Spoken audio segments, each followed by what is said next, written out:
make sure you don't miss the meeting. Yeah, I went up to Marion, stayed with my uncle for a little bit, who was sick, so we couldn't stay very long, but long enough for Liberty to move over, so we could circumvent, come right through. See you, brother. Come right through, 79 over there, come straight down and back. remember, that was a big hurricane. Don't mind. Yeah, I go make them all look like this.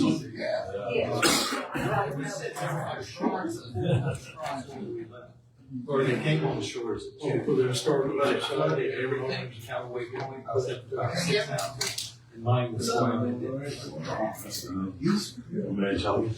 That night, when I worked, all the lights are off, right? I stepped off the curb, the water hit his chest. I walked right back over.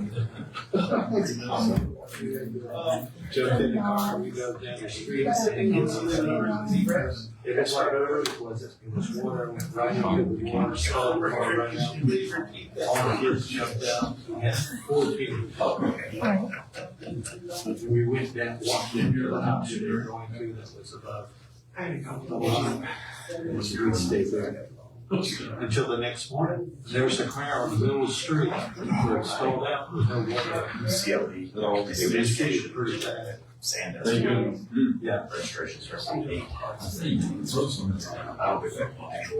So now we remember all the it's in there. We'll call this meeting to order. This is a regular meeting of the City of Callaway Board of Commissioners. It is Tuesday, April 14th, 2026. It's 6 p.m. If you'll stand with me, Commissioner Burns, would you please do the invocation tonight, and Commissioner Grace lead us in the pledge.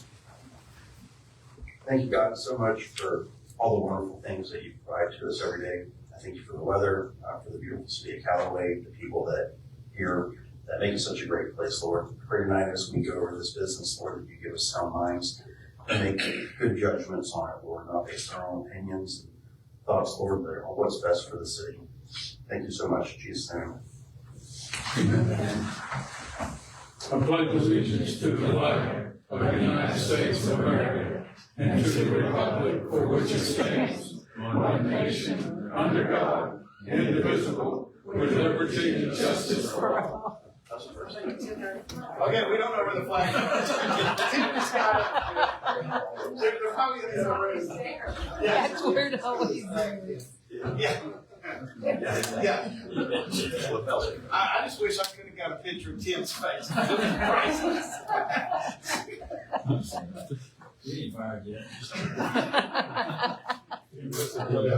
Tim, it was worth it. Just seeing you go, just panic when it comes your face.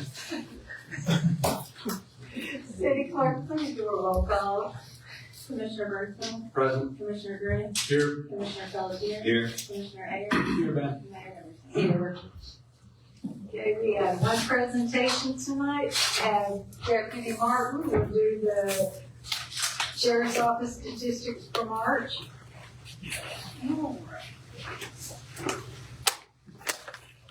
All right, good afternoon. In the month of March, we had 2,624 miles patrolled, 1,283 calls for service, 332 traffic stops, 242 citations issued, and 58 arrests made.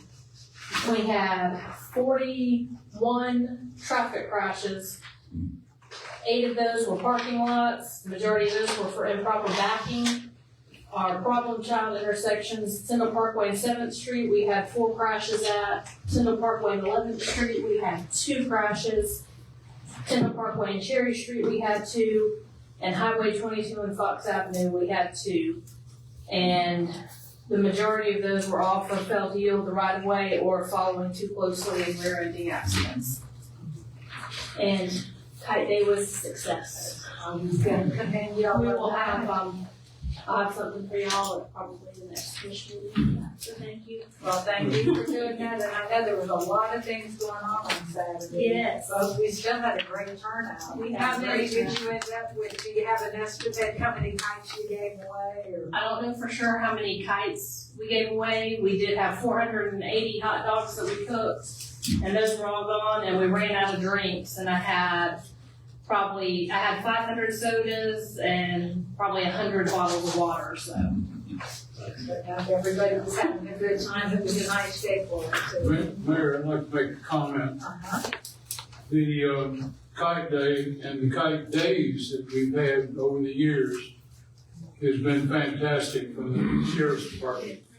Thank you. And one of the things I wanted to point out that was pretty obvious to me at this last kite day, I want to give a shout out or a compliment to the participants and to the kids, because I don't recall ever being around in as long a period as, as I was there, and certainly y'all were there, the courtesy of the kids and their parents or their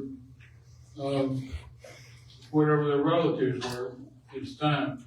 It was just absolutely, it was uplifting Yes. to hear that. Almost, there was no shortage of thank yous and well-deserved going toward the fire department. So, We had a good turnout, so I'm happy about it. Okay. Next year.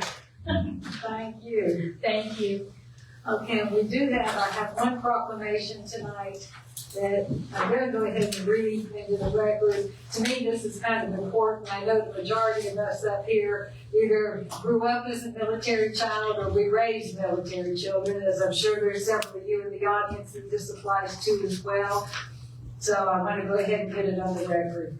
City of Callaway proclamation. Whereas thousands of brave Americans have demonstrated their courage and commitment to freedom by serving the armed forces of the United States of America in active duty posts around the world. And whereas more than 40% of those military service members have left families with children behind. And whereas military youth are valuable members of our society who enhance our communities and personal lives. And whereas these children are a source of pride and honor to us all, and it is our duty to take time to recognize their contributions, celebrate their spirit, and let our men and women in uniform know that while they're taking care of us, we're taking care of their children. And whereas our military youth of today and tomorrow promise to be among the most active and involved populations in our nation's history, and whereas the recognition of the Month of the Military Child will allow us to pay tribute to military children for their commitment, their struggles, and their unconditional support of our troops, because when parents serve in the military, their kids do too. Now therefore, be it proclaimed, I, Pam Henderson, Mayor of the City of Callaway, Florida, do hereby proclaim April 2026 to be Month of the Military Child. So thank you, service members, for your service, but thank you to all the military kids out there for your service as well. Okay, we will go on now. Are there any additions or deletions to the agenda? no, Okay, and for public participation, just a real quick summary of the rules. You can speak on all of the agenda items if you so wish. All you need to do when I call for public participation, indicate that you want to speak, come up to the podium, state your name and address for the record if you so choose, and then your 3 minutes begin on the agenda item. At the end of the meeting, if there was something you wanted to bring up that was not on the agenda, the same process, and you'll have 3 minutes to speak about whatever is not on the agenda that you wanted to bring up. Okay, we will go on now to approval of the minutes. We have the minutes of the March 24th, 2026 regular meeting. Did anybody have any changes to the minutes? Any comments? If not, do we have a motion? Motion to approve minutes? Second. Okay, we've got a motion and a second. If there's no discussion, all in favor say aye. Aye. Any opposed? Okay, we'll go on to our first agenda item, and these agenda items all fall under a public hearing, so we will open the public hearing. Agenda item 1, ordinance number 1134, petition for voluntary annexation of 8443 and 10330 Highway 22 and other unaddressed properties, parcel numbers, et cetera, et cetera, et cetera. All right, this is the second final reading and public hearing of ordinance number 1134. An ordinance annexing the following unincorporated area of Bay County, which is contiguous to the city of Callaway, Florida, upon petition of the owner of said property containing approximately 1,098.07 acres and consisting of property ID number 06617015000, 06617040000, 06642 0000000, 06644 0000000, 06645 0000000, and a portion of 067000000. As more particularly described in the ordinance, redefining the boundary lines of the city, providing for repeal of ordinances in conflict herewith, providing for severability, and providing this ordinance shall take effect immediately upon passage. City manager. Mr. Fry, do we have anything to add to this? I do not. It was, Brad, would you please kind of give a brief synopsis of where we are in the process and the state? So this is the annexation of the 1,099 acres that's located adjacent to the city out to the east of Highway 22, east side of the city limits.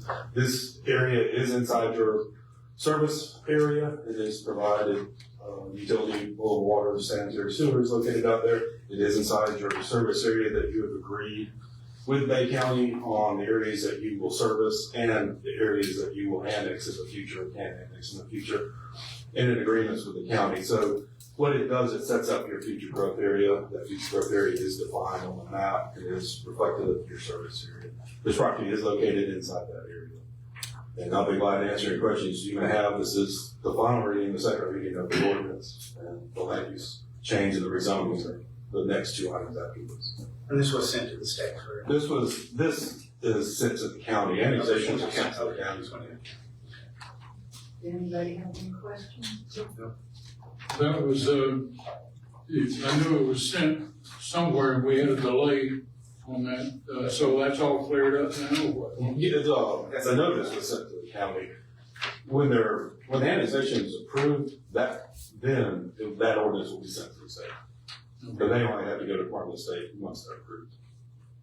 That annexation, land use is different. That's the next item. I threw you off. I will do the next item. Yeah, the large scale Okay. comp plan is, Everything I that's next item. Annexation gets through that. I'm easily thrown off, so that's. Anybody else have a question? Anything? No, said what I had to say last time. Jeremy? Sir. Yep, thank you. Did anybody in the audience want to comment on this item? Yes, sir? Mark Walser, 6303 Walls Road. Same concern that I have voiced before about this is infrastructure. Obviously, we all look and we see that we have water breaks, we have all kinds of things happen. And I get it, that's already an area that's out there and they are relying on the system. But just more and more things added, there's only so much you can turn up the water pressure to account for the additional flow that has to go.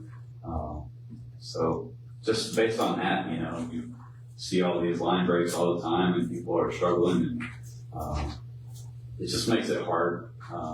There's a lot of things that can be improved, and I think that if we start, replacing that kind of infrastructure, when are we going to get to, replacing all theirs when that area is all built all the way up? Thank you. Anybody else? Am I missing anybody? Yes. You did raise your hand high.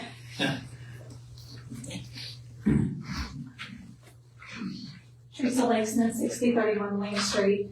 I just want to say that I disagree with the annexation. I kind of agree that we need to take care of what we have already in Callaway before we expand and start worrying about, new infrastructure elsewhere. I know that we still have a lot of water breaks and, I've been saying this for the last couple of years, when I come to the meetings of fixing the problems we already have, our roads, our water, look at what we're doing with Cherry Street, we're adding extra dollars. Who knows what else is gonna add, we just added, 65,000? And who knows what else is gonna add as we go along and fix Cherry Street. So I think we need to fix what we have and take care of what we have and take care of the citizens you have before you start adding to it. I just want to add a couple comments, if I could. I know I talked about it last time. Obviously, annexing that property is going to lead to our tax increase. There's no way around it. Our fire department now is taxed as it is. And as we build here in the back and build there in the future, if we still have a property tax, it's going to increase. Obviously, 22 is still congested, has been congested, will be congested, and we're not thinking about that. I think it's good that we have to grow, but if we incorporate it or don't incorporate it, we're still going to get the impact fee. We may not get the transportation impact fee, but we're still going to get the impact fee. And our sheriff department will have to be increased. All those things are going to happen, and we obviously will not have a choice, but if we still have capital tax, increase it. If we don't, then we'll have to find another revenue to be able to support those areas.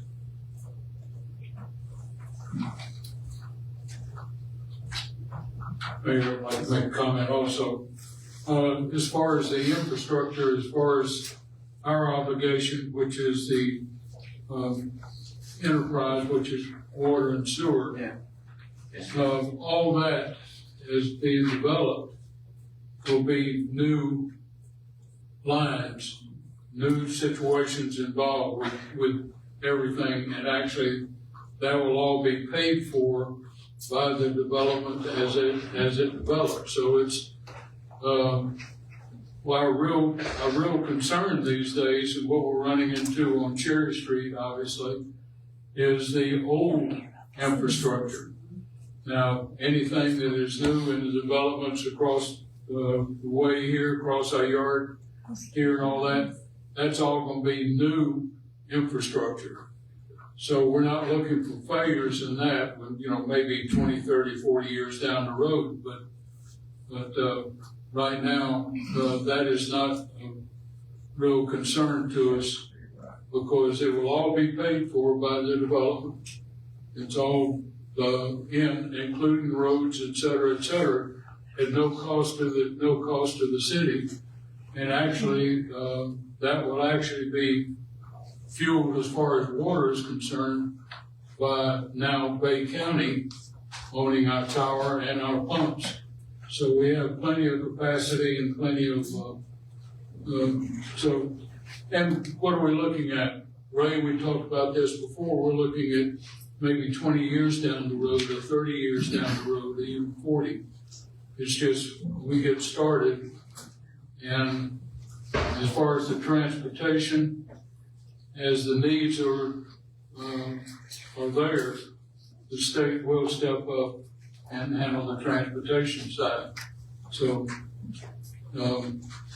short story, it's plus plus. I have to disagree with you on that, Commissioner. I They haven't disagree stepped up too. to this point in our Highway 22.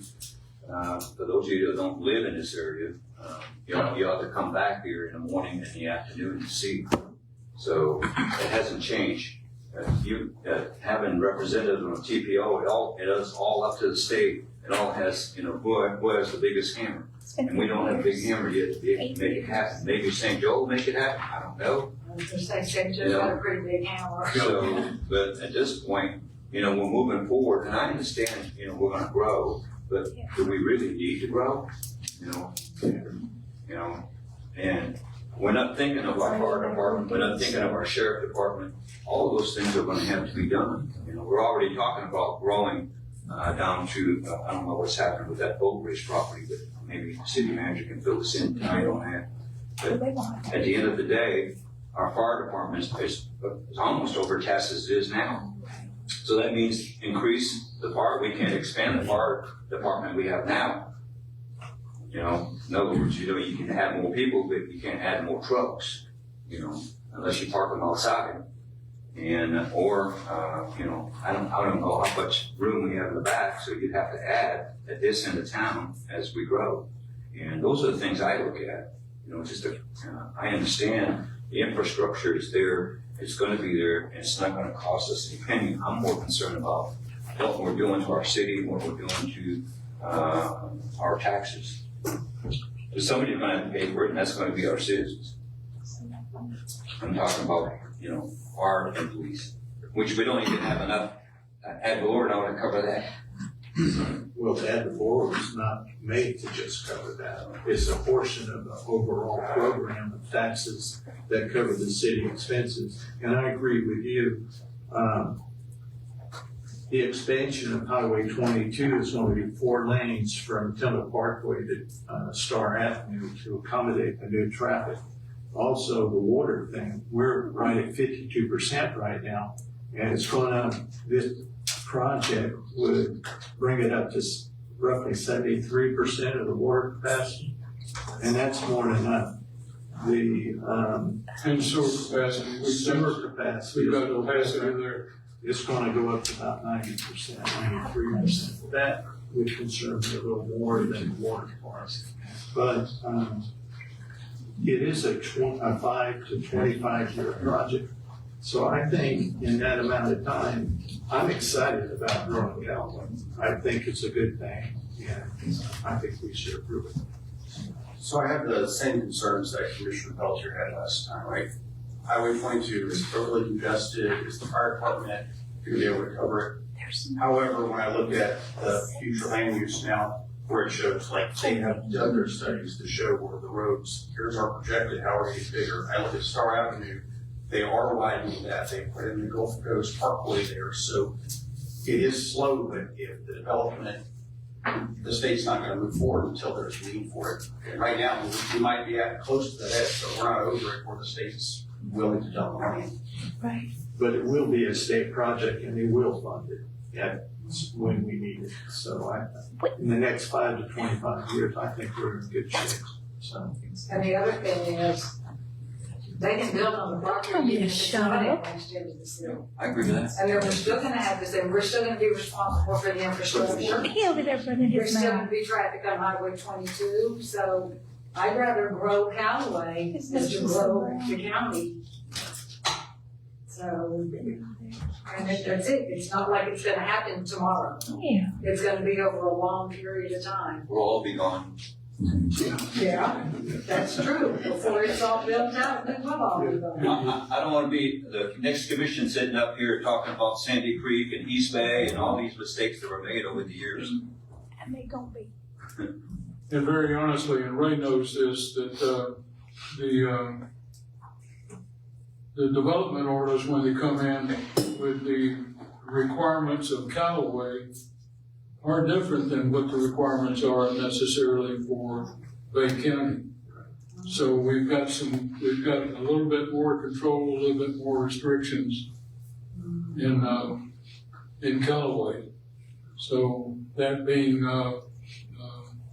and it's actually a compliment to the developers that they know it's going to actually cost them more to have their development the way that is necessary with our land development regulations in Callaway as opposed to the county.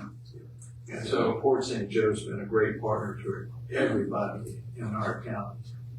So I'm just excited about it. I think it's going to be a great thing for Callaway. Did anybody else in the audience, we kind of switched it back up here, so is there anybody that wanted to say anything that didn't get the opportunity? Yes, sir?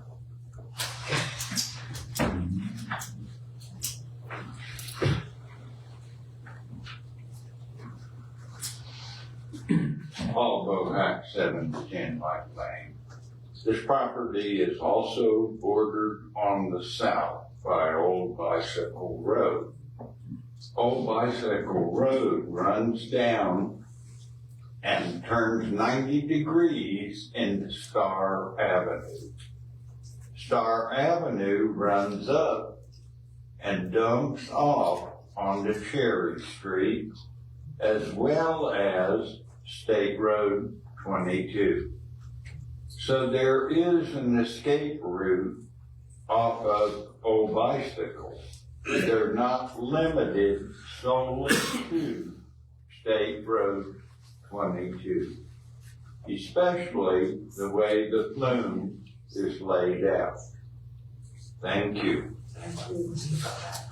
We'll make a comment since Paul is the one making that comment. Paul, you're on the 2050 development on there, and actually there is, in the 2050 plan, there is plans going in that direction. Right. That's exactly right. We know what's out there now. You know, how many of us are going to be around when all this occurs? Hey, let's not go that far.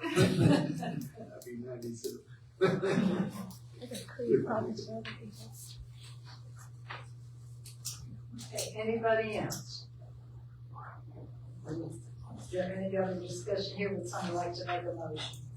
Motion to approve ordinance number 1134, petition for voluntary annexation of 8443 and 10330 Highway 22 and other unaddressed properties, parcel ID numbers as read by the city attorney. Okay, do we have a second? Second. Okay, you've got a motion and a second. Is there other discussion? If not, city clerk. Commissioner Birdsall, Yes. Commissioner Briggs, Yes.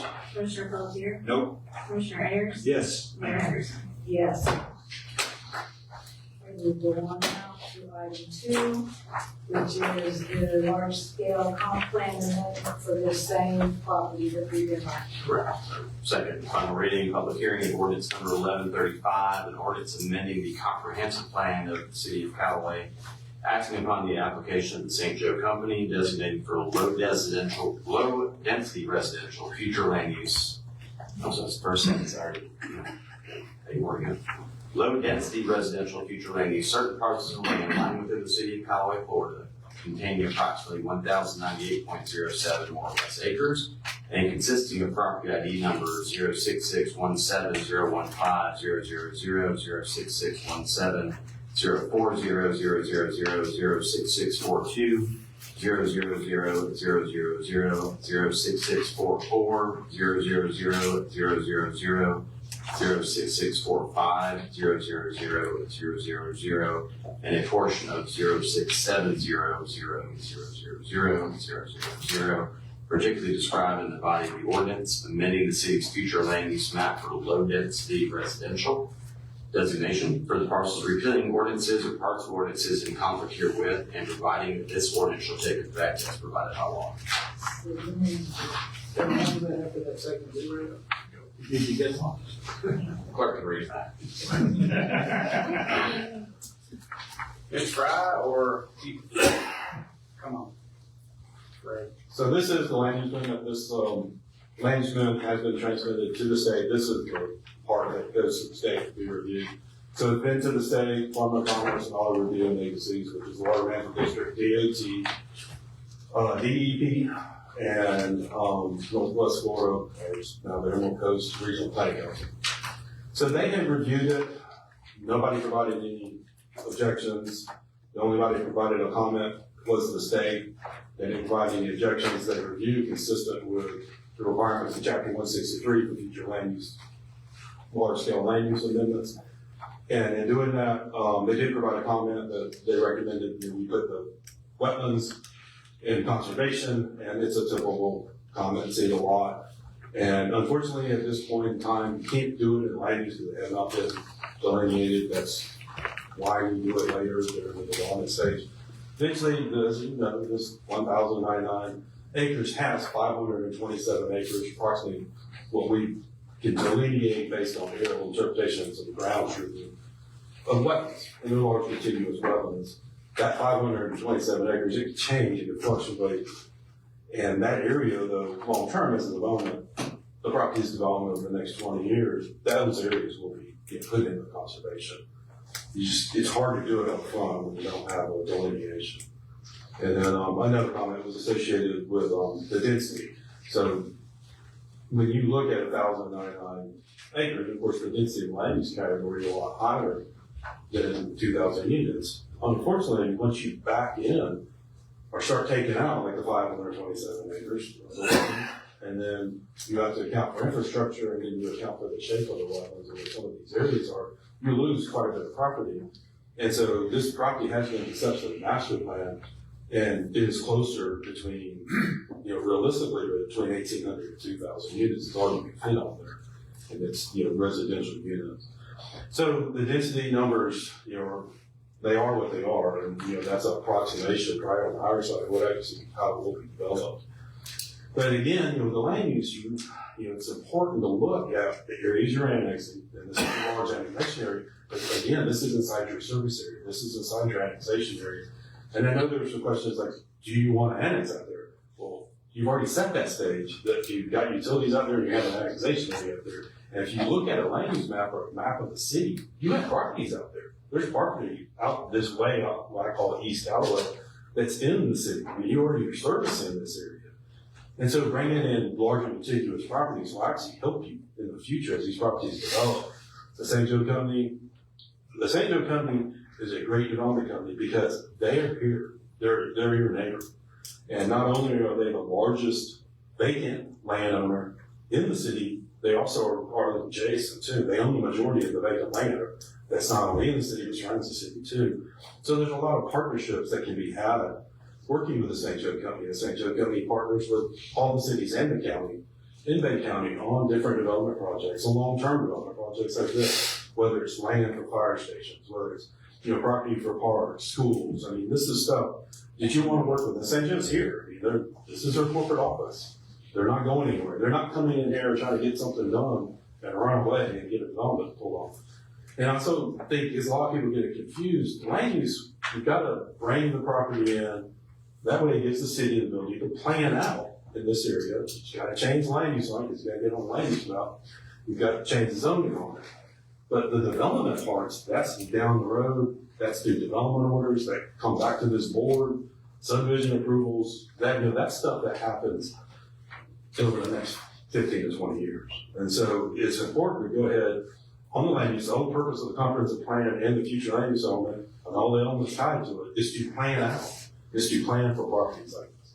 That's why you have a company. The state of Florida requires that. That's why you have a 20-year future land use plan to grow into it.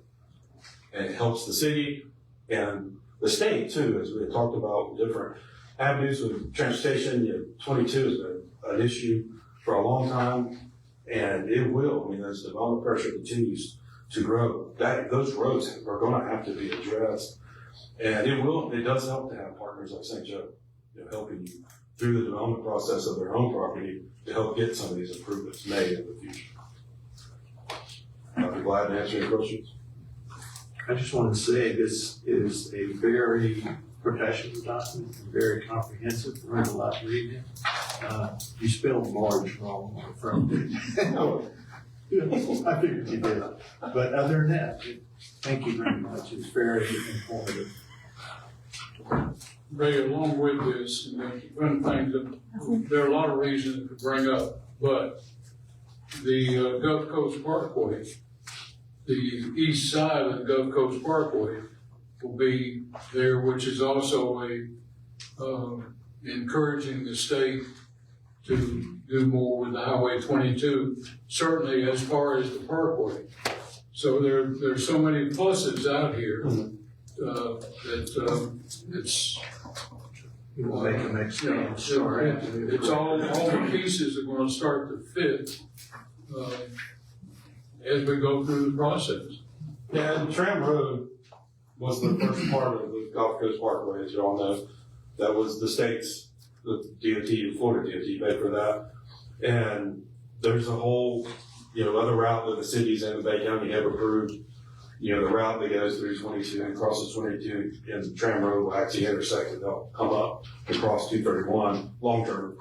And again, that's something that they're planning way out, it's a long-term plan. But that is, I mean, one of the things DOT is gonna begin doing is start leveraging federal funds to help build that into the future. That's the key to funding. And we're, I'm gonna get a little bit sidetracked here, but to give you an example, the Malfunction Junction, which is Highway 231 and 15th Street and 98 and all that down there. The planning for that, which is going to be taking place in the next year or two, planning for that was 2005. And the funding was starting in 2005 to at least come up with the funding there. And the same thing is going to be happening here as the projects progress, you know, so I'm going on, and I should just be quiet. Hey, Ray, Yes. if approved, when are they looking to start phase one? I honestly don't know. I don't know. Like 5 years down the road? Yeah, I would say that they would begin within the next 5 years. Just because the city of Callaway, I mean, there's a tremendous amount of growth and need in these areas for additional homes. And, you know, they're actually providing a lot of homes for tenant too. And for the dental families and for the, you know, the families that have moved here. Bay County has seen a tremendous amount of growth, as y'all know, since the hurricane, since 2018. Bridge Harbor sold down instantly, and I think Park Place is probably. Well, it's just, yeah, when all the rest of the Park Place that they already have in the city is platted and sold off, it'll just be a continuation of that. And they're only on phase 3 right now, I think, or 3A or something. They're selling like hotcakes. If Hurricane Michael, Bridge Harbor had 13 homes. So reference everything that's out there now, all 600 and some odd since Hurricane Michael. Yes. So, and same thing with Park Place. Park Place is just getting mentioned.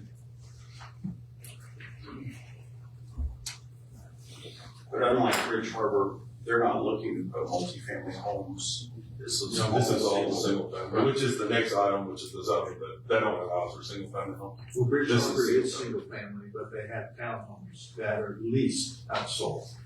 So. Which does require a different zoning category than for townhomes. Anything else for Ray? Thank you. Thank you. Anybody in the audience want to comment on the small scale comp plan, large scale? Yes, sir.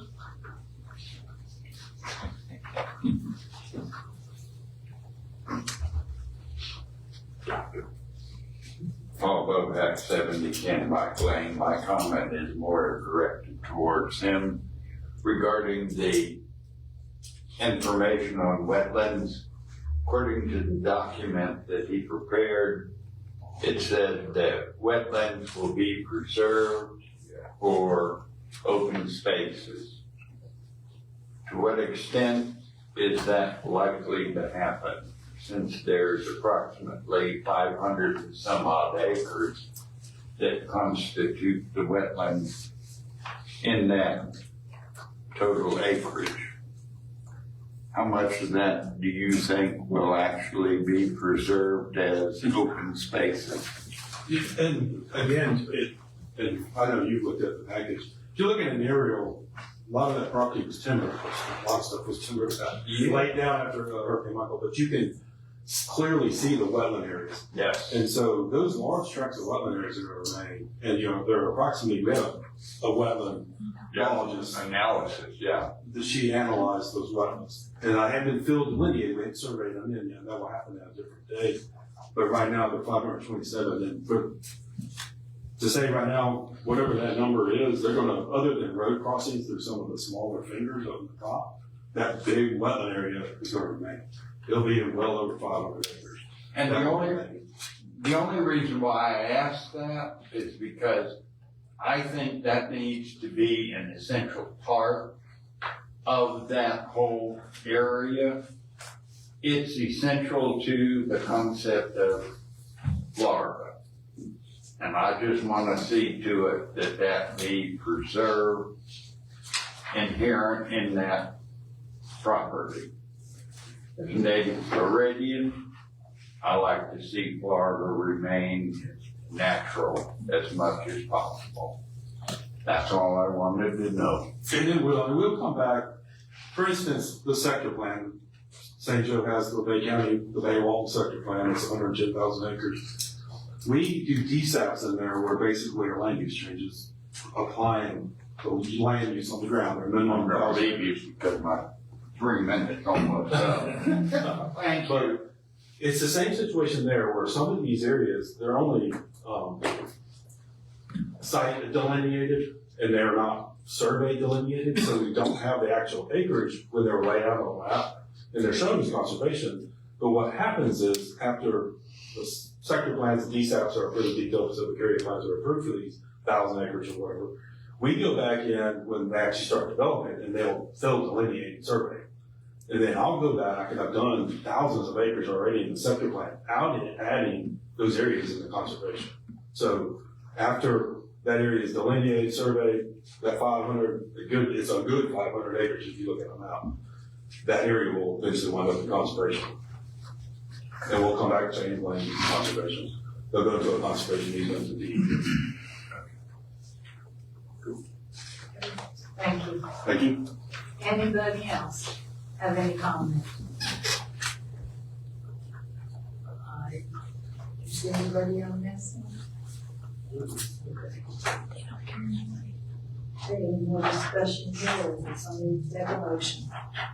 Motion to approve ordinance number 1135, large scale comp plan amendment 8443 and 10330 Highway 22 and other unaddressed properties, parcel ID numbers as spoken by the city attorney.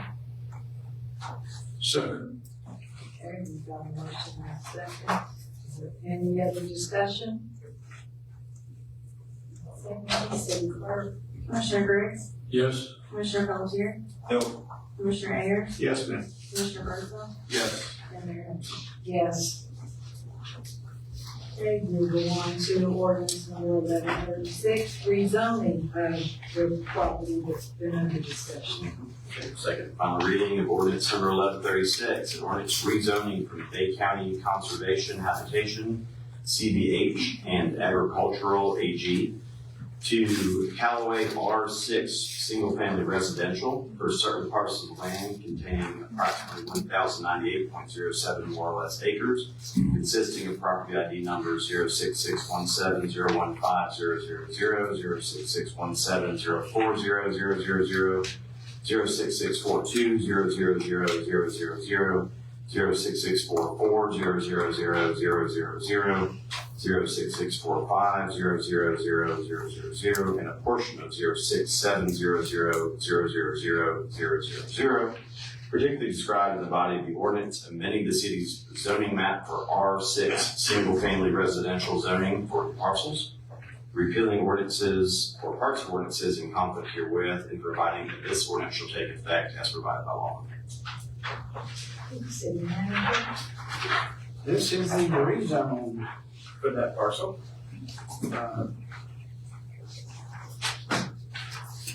We'll just start entertaining questions. Anybody up here have any question? One comment, R6, great.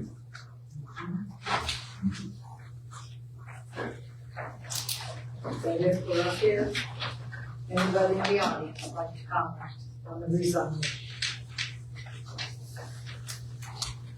I don't see anybody.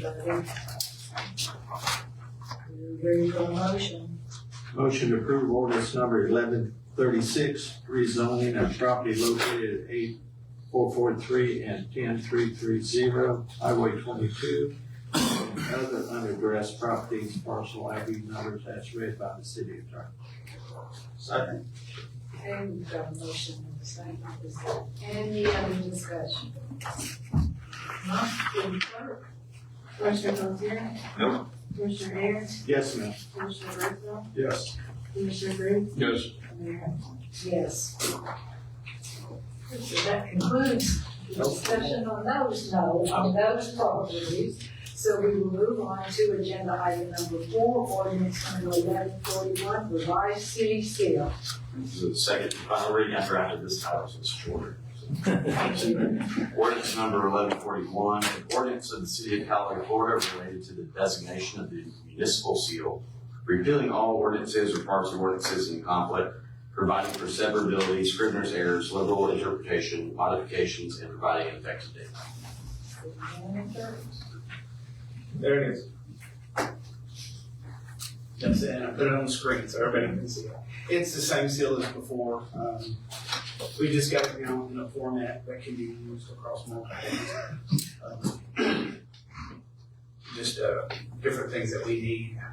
And if approved tonight, we'll get to start getting these printed up so we can put them on the trucks. And that's 35 instead of 15. So for 35, yes. Any comments from the board? So this is effective immediately, but you're not just replacing all the trucks, it's by attrition that you're changing it? Yeah. Just add needed. Anybody in the audience have a comment? Not seeing anybody? We just need a motion. Motion to approve ordinance number 1141, revised city seal F-35, final reading. Second. Okay, we've got a motion and a second. Is there any discussion? If not, city clerk? Commissioner Aaron, Yes, ma'am. Commissioner Herzog, Yes. Commissioner Bruce, Yes. Commissioner Pelletier, Yes. Mayor Anderson. Yes. That means it's. Okay, and that will close the public hearing. And we move on to agenda item number 5. This is ordinance number 1143, small scale comp plan amendment 1015 South Gay Avenue. The first reading of ordinance number 1143, an ordinance amending the comprehensive plan of the city of Callaway, acting upon the application of Bruce Kilpatrick, designating for high-density residential future land use a certain parcel of land lying within the city of Callaway, Florida, consisting of approximately 1.033 more or less acres. Said parcel is located at 1015 South Gay Avenue, Callaway, Florida. Parcel ID 0733300000, as more particularly described in the body of the ordinance. Amending the city's future land use map for high-density residential designation for the parcel, repealing ordinances or parts of ordinances in conflict with, and providing that this ordinance shall take effect as provided by law. City manager. Mr. Fry.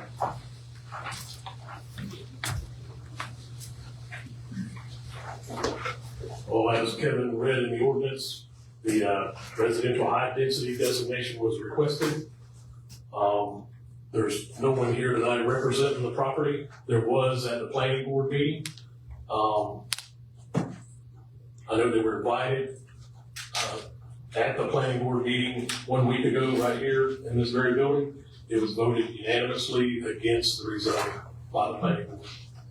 If you have any questions, I'll do my best to answer. Land use change, voting against, resuming, Yes. voting against land use change. Anybody have questions for Bill? No, I agree with the planning board. I said at the planning board meeting, this is not a fit for this area. Yeah, we need housing, that's just not the right place to do this kind of housing.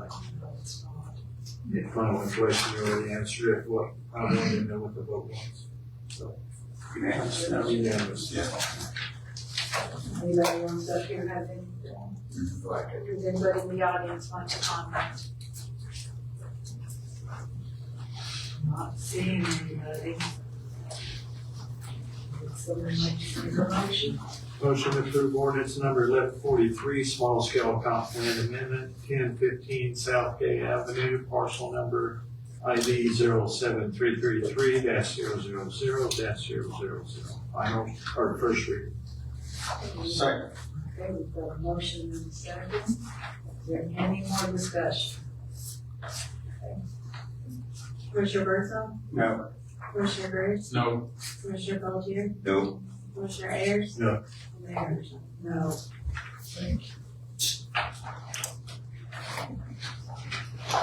It's a miracle. Item number 6, which is rezoning of the property that we just discussed. Let me go and read it and then. Overcome by this. No, it's just future land, you have comp plan amendments, that's discretionary, you got a whole lot more with zoning is more of a judicial, less judicial thing. So, assuming you're gonna deny this one, if someone wants to make a motion and give the reason, and the reason would be because you're not changing the land use. So, you can't zone it if you don't change the land use, so just give an explanation, in the event that you deny this one, which it sounds like you will. Ordinance number 1144, an ordinance rezoning from residential single-family R9 to residential multifamily medium density certain parcels of land lying within the city of Callaway, Florida, consisting of approximately 1.033 more or less acres. Said parcel is located at 1015 South Gay Avenue, Callaway, Florida. Parcel ID 07333000000. All is more particularly described in the body of the ordinance. Repealing all ordinances or parts of ordinances in conflict herewith and providing that this one shall take effect immediately upon passage. I guess if anybody has Questions? anybody has questions? I do want to state, I did have a conversation with the property owner's contractor, and they've kind of changed their plans. So we should expect to see some nice new homes that are houses, individually lotted, not multifamily. So that would work now. We would- Yes. Yeah, I guess it doesn't hurt to ask. They ask. And we found out it wasn't looking positive, so. Yeah, we've already approved what they would be doing in the present. Right. Not this. Although that's a lot, it have to be subdivided, is that correct? It can only be split like once. Because it's R9 right now, so to split an acre up is gonna be really. They got a minimum of 50-foot lot width, and they gotta meet the density requirements.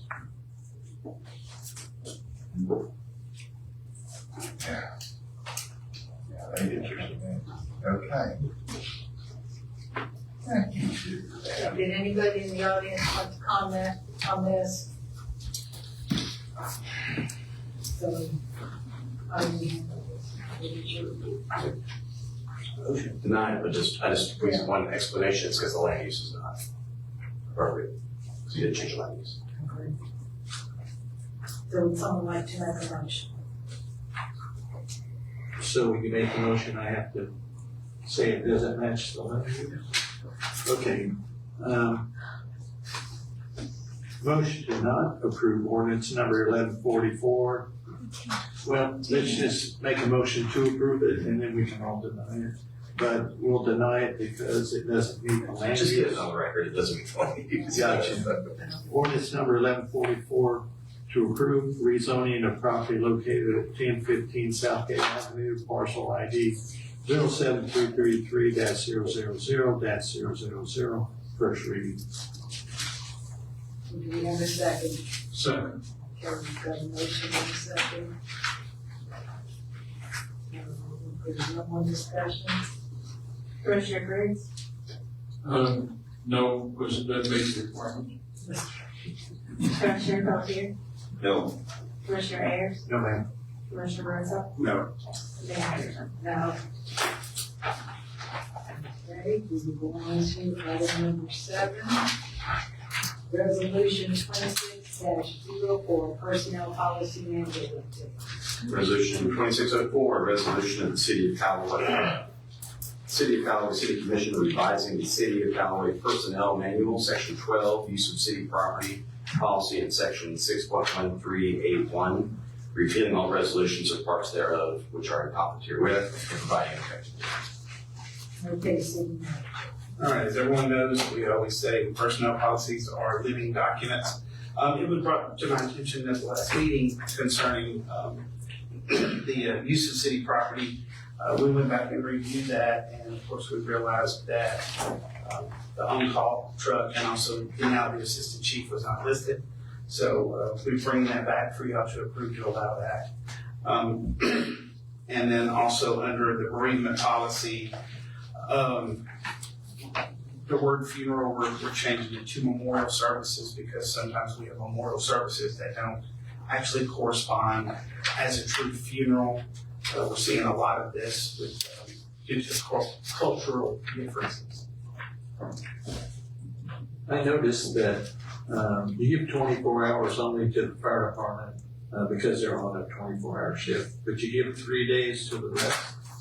Should they all be the same? Well, they are all the same, 3 8-hour days is 24. Right, but, I mean, just, are we overly generous with this? Can't they take personal leave? Or do they do that?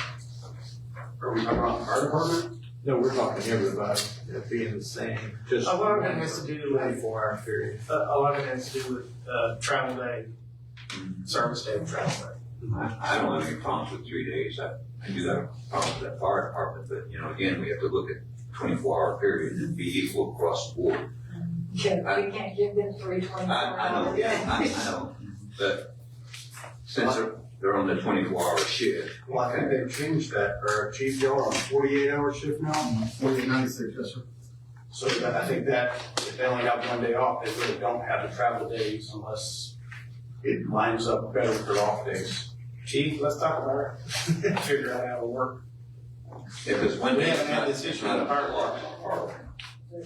But I don't feel like it's fair that we give them Oh, I mean, 96 hours and everybody else gets 24. That's not equitable. I don't disagree with you. However, common sense here is that where are they gonna go in 1 day? Right, but maybe you can arrange their schedule so they can have the time off, but give them 24-hour credit. Shifts with somebody. Yeah. But that's the management decision. That's not for us. That's right.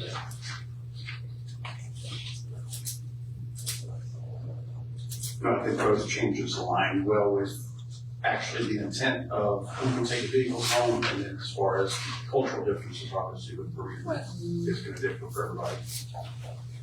I do have a question on vehicles. You know, for a long time, this commission is, you know, under the assumption that we had set the policy that it would be only certain vehicles to go home. City manager, why would we authorize anybody else to take vehicles home? What would be, Probably the biggest thing what would be would be- one of your exceptions? Part of our hurricane response times. Well, that's different, but this was. Well, no, it's actually not different. I mean, Yeah. if I follow this policy, I can't do it. But that would be one. There's been discussion internally on how that works, and we're going to define it has to be 100% work related before it goes home. Okay. So that's going to modify, so just a little bit. So if it's work related, you'll approve it? If Is that it's- what you're saying? If we had somebody that was going to be traveling, that needed their truck to keep them from having to come back, we would let them take it home the night before. That might be easily, especially rather than go all the way. And if they're having to come back, if it was an issue of continuing, maybe not. So it all just depends on, I know we've had times where, I know code enforcement has taken their vehicle home because they've had to travel to the north. And that was more along the lines of whenever we were doing NOVs, because we've delivered NOVs all over the county. But it's just, I mean, this is not something, and the whole thing is this is not something that happens often. I mean, I could probably go back and pull it right now, and I couldn't tell you any more than maybe, I mean, the most recent one would be Bill. I can't even remember any that we've had in the last year. We just don't take our truck home. We just don't take them home. I think you understand what the wishes of the commission is. I do. But you also, it should be your decision as a manager. So, and you run the city for us. But I would keep it to a minimum and like you say, 100% work related. And if they've got to go past their home the next day, I'm not sure what NOV is, but. Notice violation. Notice violation, okay. We have some requirements for things that It will save the city money. So it's already, going out that direction, so. City manager, explain to me all over the county, what do you mean? I thought we issued NOVs in the city.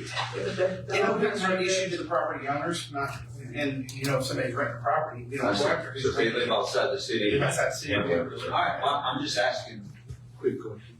you know, I'm asking you all over the county, I said, why would we want to go outside the county to issue an NOV? So the property owner lives in Bayou George, or Southport or whatever, we've got to go to Southport and issue the NOV. And that's not all the time. Some of this has to do with if we can get it, confirmed by multiple means. It's not everything gets done. Sometimes you do it certified. Sometimes you gotta They get returned. Sometimes you gotta go do it.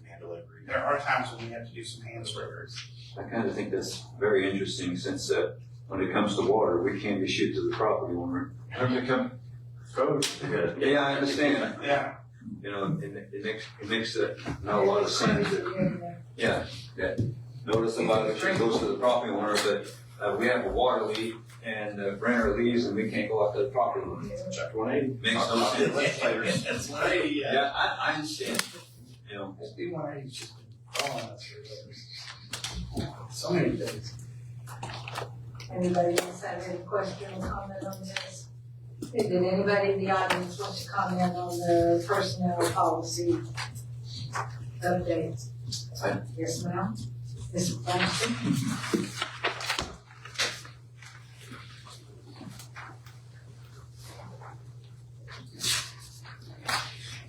Teresa Langston, 6031 Lane Street. I believe at the last meeting, I thought it was stated that the commission had some say in who to go, with the vehicles, if they were used to be taken home or not. But according to this, it just states that the city manager, I guess, has the say to authorize it. I know Commissioner Ayers stated that the city manager runs the city, but then the city manager answered to the commission, and it's up to the commission to oversee and kind of protect, the assets and the liabilities of the citizens in the city. So I think that something should be included about the commission in here, whether it be, some type of report that's provided to them, or maybe that they make the decision whether it can be authorized or not. Anybody else? I do want to make a comment there, if we could, and city manager and fire chief come back to us on that moving policy for the fire department. Sure can. Okay. And comment on Ms. Langston's thing, I don't know that we need to get a request for each time by no means. I do like the idea of a tracker that kind of shows that way if I ask, hey, who's taking the trucks home? So if that's something we could add to the meeting as some way of tracking, hey, whenever you authorized it, when you authorized it, to why, that way when questions are asked, we can show an actual thing, and not just, well, we need a truck today and make up.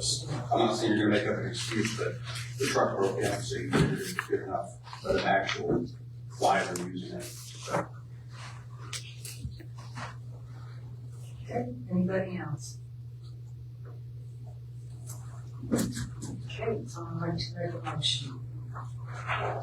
Motion to approve resolution 26-04, personnel policy manual update, section 12, use of city property, and section 6.13, alpha.1, bereavement leave.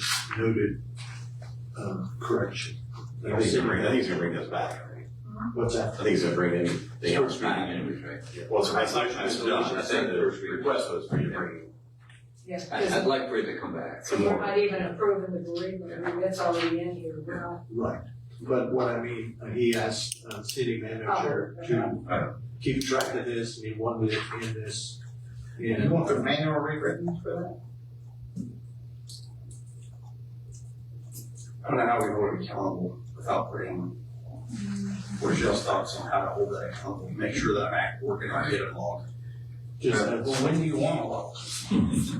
Well, we can get the law. Do you want me to just tell you every time I authorize it? I'll just send an email out.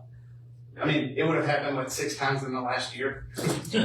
Which is fine. I think, we talked about this in there, and I think Commissioner Griggs, all of us, for years had a lot of vehicle abuse in the city. A lot of it's pretty well all gone away.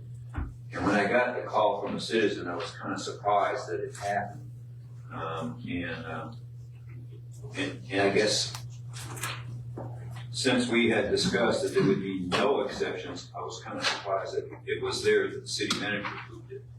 And I understand the city manager runs the city, that it's our responsibility, like some of our citizens said, to make sure that our assets are used properly, not that he can't make a decision. But anytime you have one of our city vehicles somewhere else, you're gonna get a phone call, you know, and how can we justify it?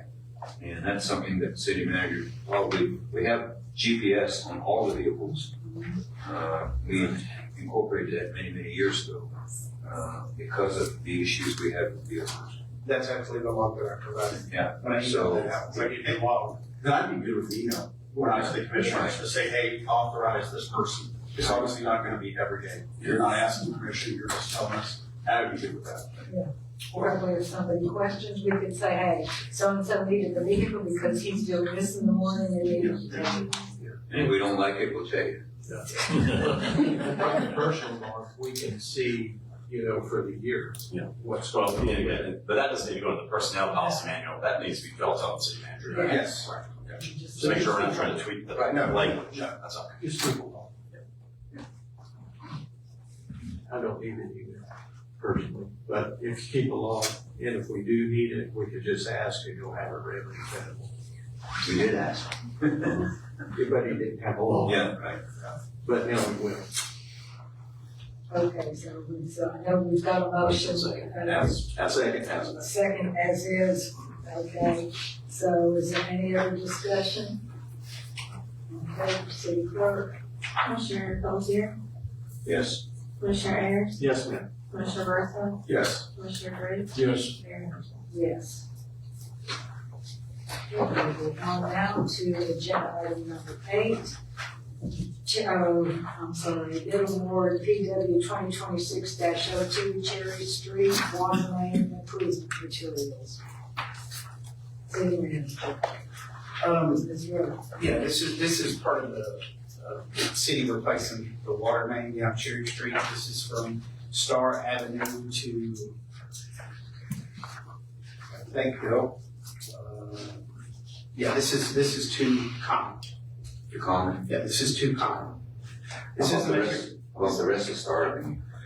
That's the Common? That's gonna be this goes from Star to Right. Common. Right. We've got the last one right now, and it's gonna go from Jan to Tyndall. That'll be the next one that we're putting out right now. Is that? It's out, okay, we've got that. Yeah.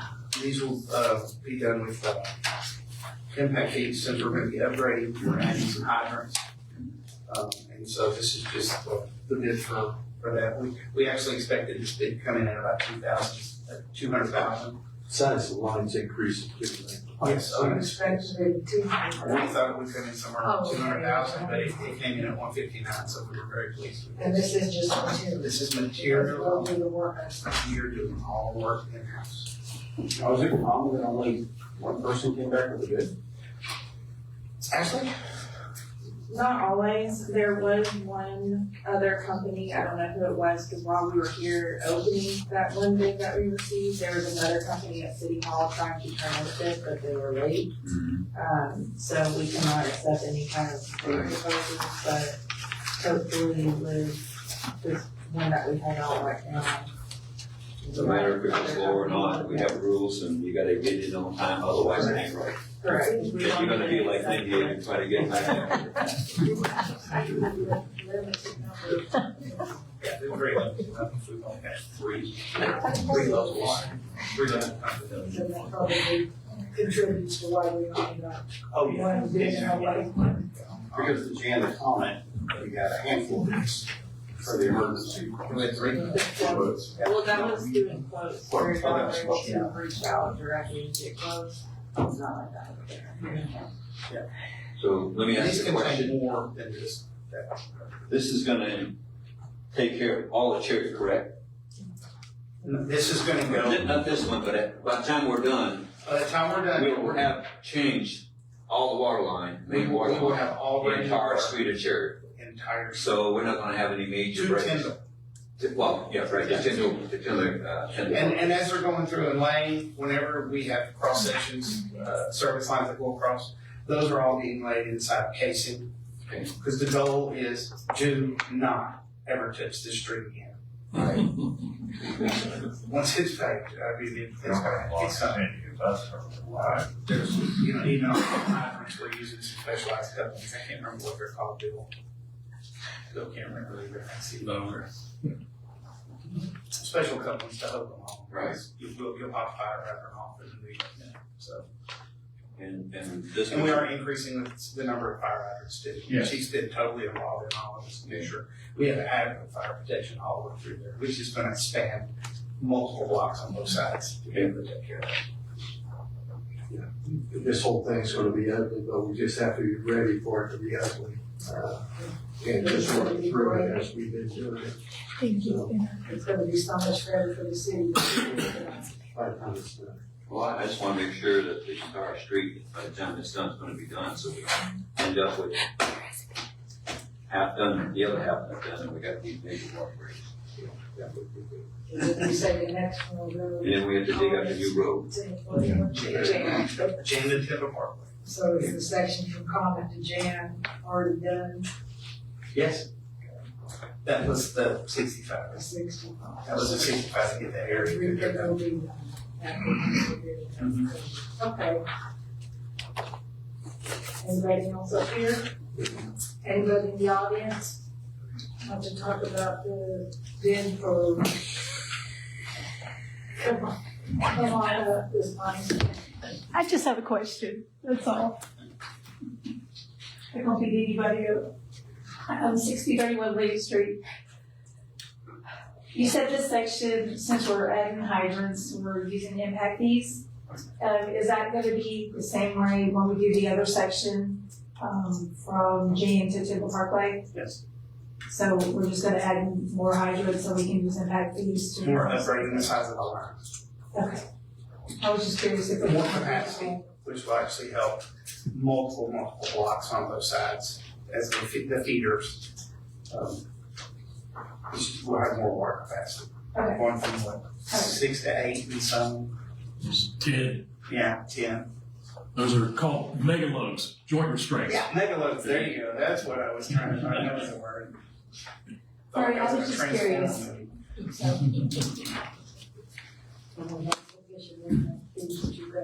Oh, yes. Anyone else in the audience?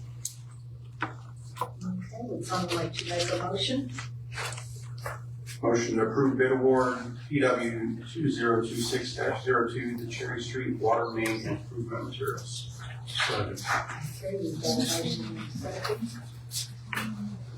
If there's no other discussion, all in favor say aye. Aye. Any opposed? Okay, motion carried. We go on to item number 9. West Cherry Street sidewalk change order number 1. We are in the final closeout on this project. This is the West Cherry Street sidewalk project. There was some additional concrete needed for some driveways that needed to go from 4 inches to 6 inches deep to keep them from breaking. There was also some additional sod because of erosion control that happened. And the total mitigating cost is $19,004. We contacted the state. This project actually came in under what was allotted by the state. And so the state has come back and they've agreed to cover the additional funds. So this is actually a pass-through. While even though the change order is for more, the state is covering that on the backside.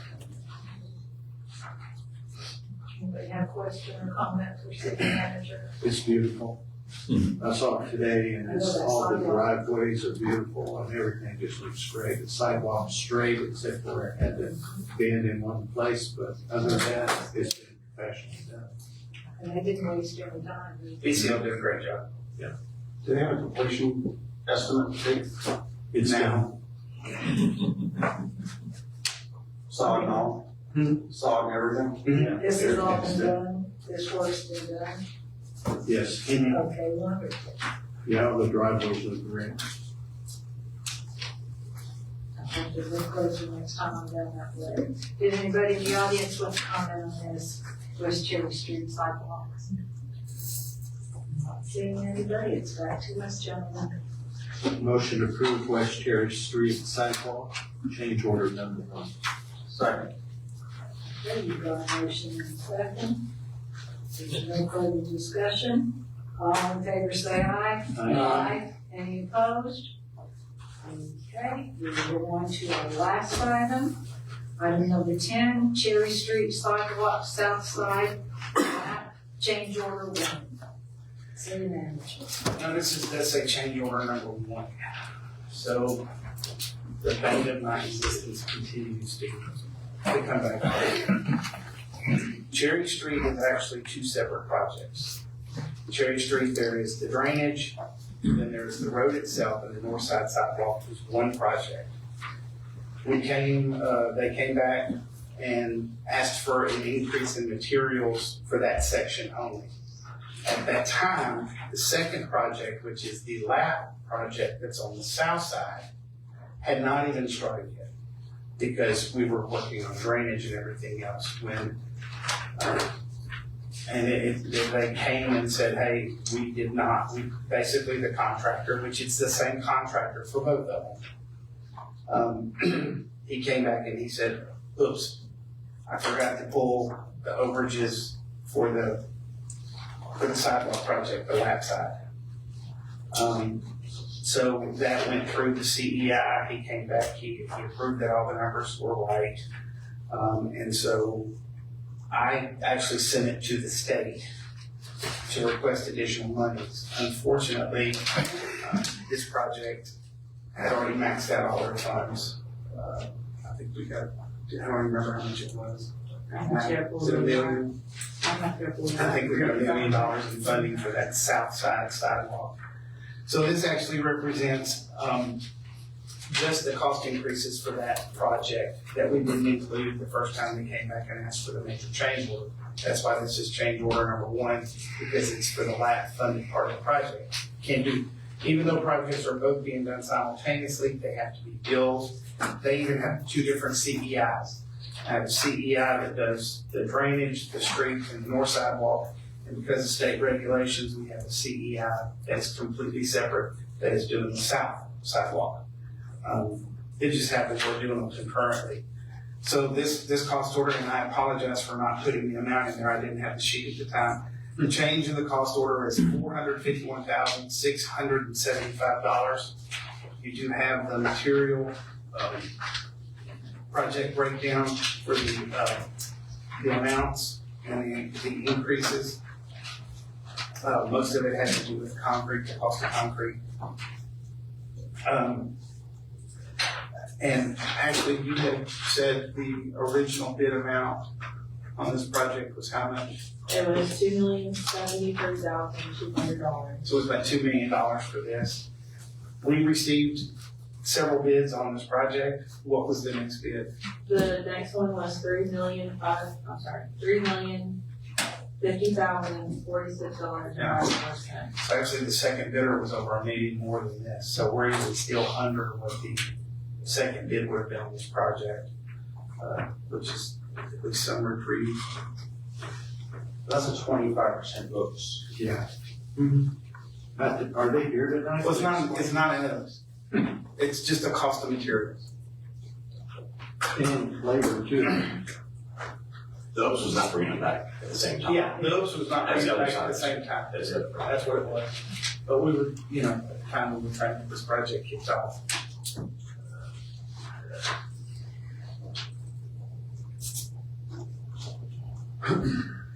And I don't think this is labor. No, it says material and labor costs. Right. Labor's in here. Of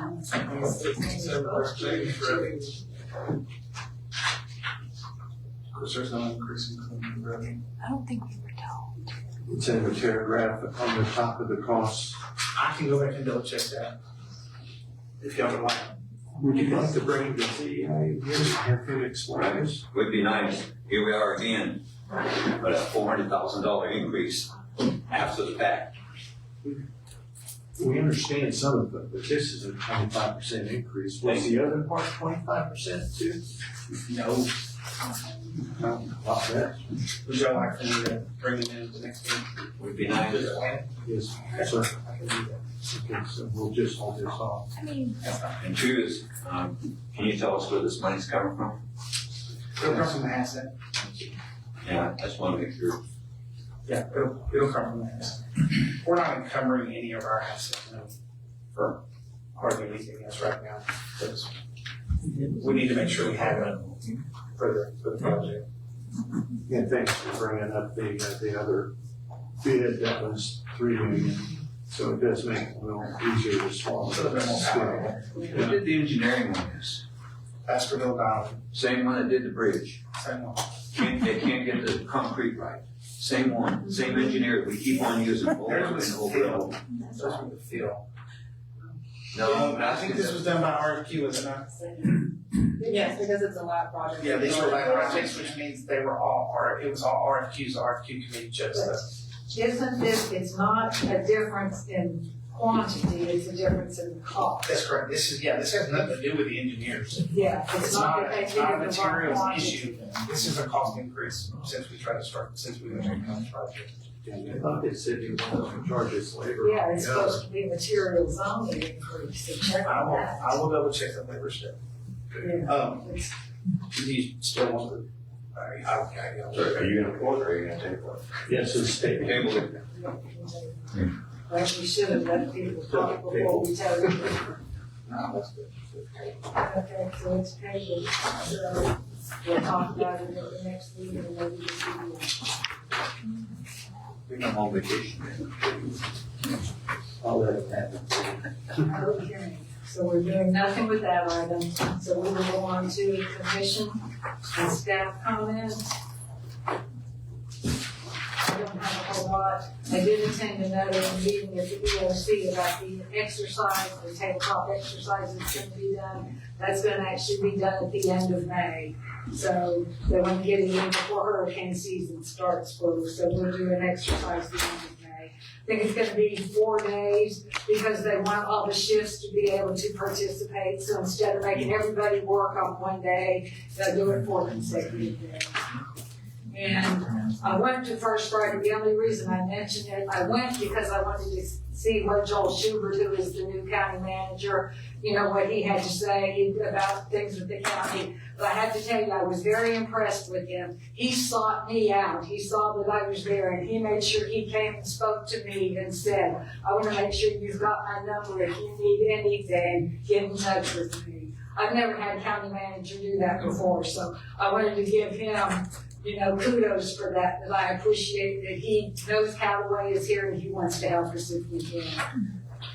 Just on the secondary note, Mr. Schubert was out. It's only 2 minutes out. Okay, So he's, that's good to know. He's close. That's good to know. And he is a good friend of Callaway. And we already discussed Kite Day. Thanks again. We had a lot of people so appreciative, but I made sure because they were like, thank y'all for doing this. And I kept telling them, thank the Sheriff's Department. The Sheriff's Department is doing this. All the credit goes to them. And I attended the Essence Ball Saturday night, and I only mention that because people were so complimentary at our venue here. It is a nice venue, and people realize that.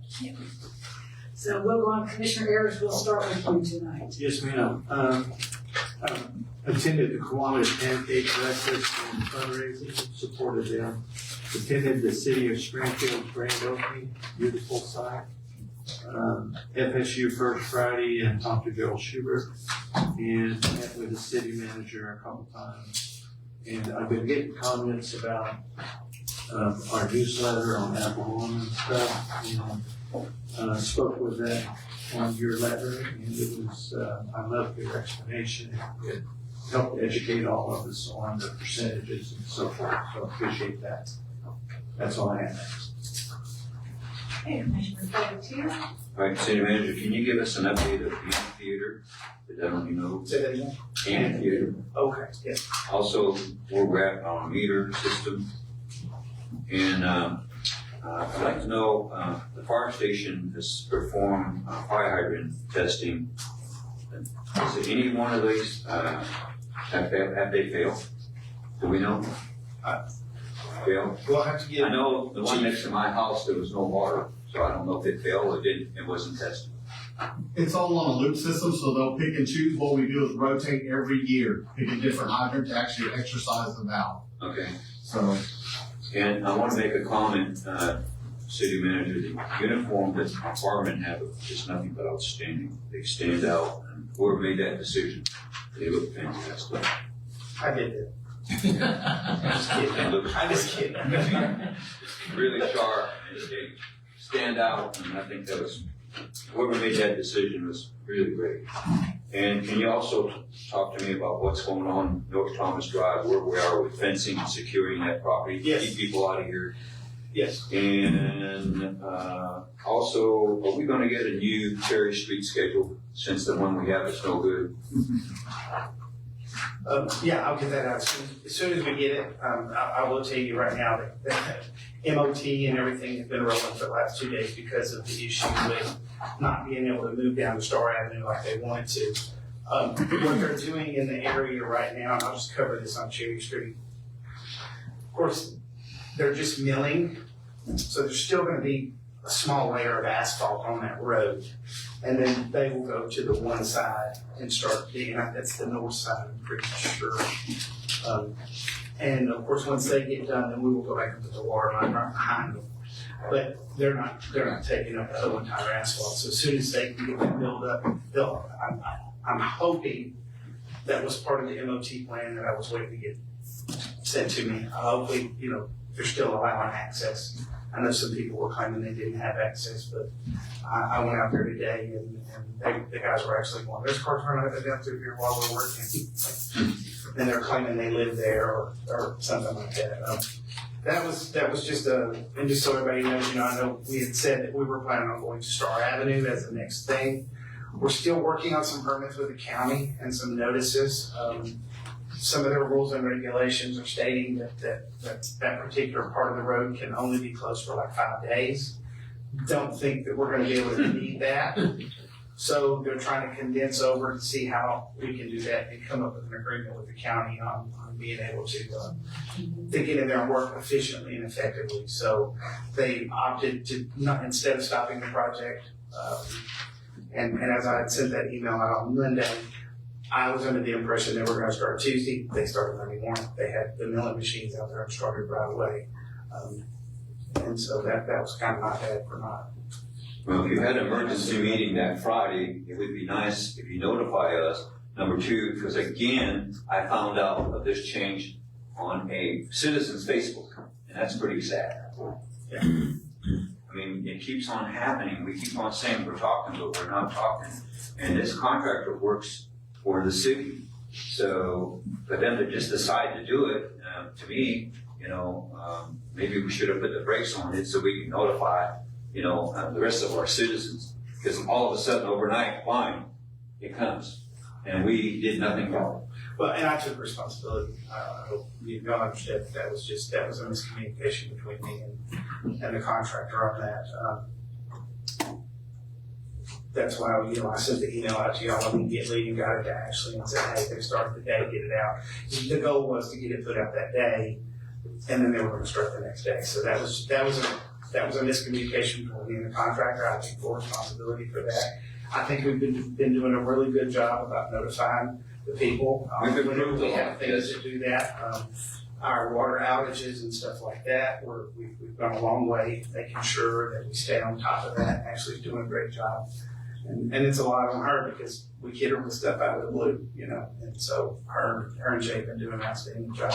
That one, I have to take full hit for that one. That one's bad because it's a major intersection. Yeah.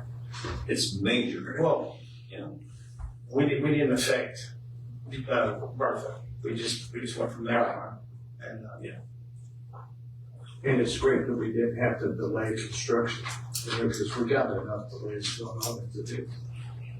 How do we mitigate not having these conversations moving forward, like the next time they want to do it? Like, I know you're taking responsibility, that's great, but I don't want you to keep taking responsibility. I want it to not happen.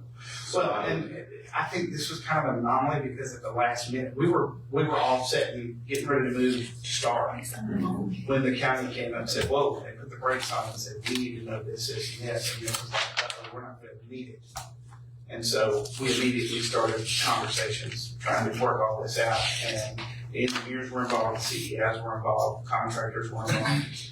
And then we all just quickly got together on Friday, and it was, okay, look, we can go ahead and start the milling, and get the milling going, and we already have the pipe and everything's ready to just go down, and instead of, most of the people that are going that way, if they have to take Cherry Street, they're having to detour around them back a little bit further.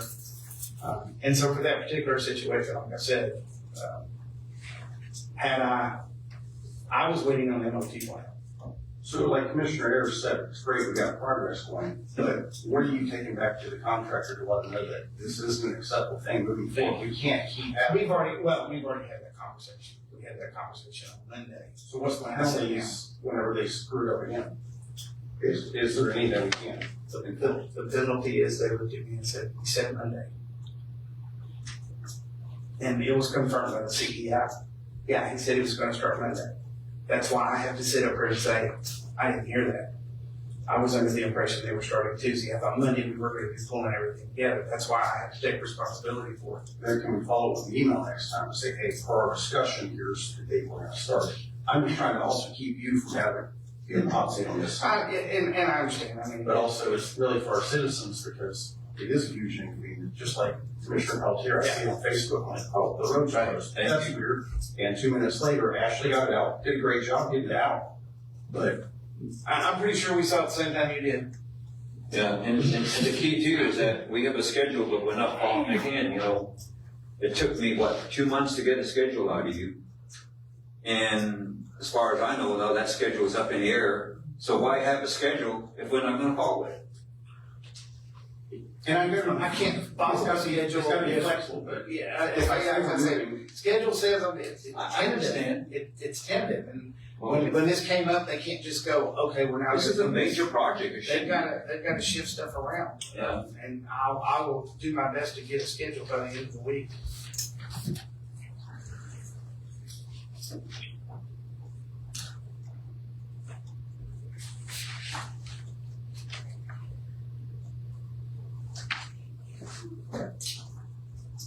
I'm done.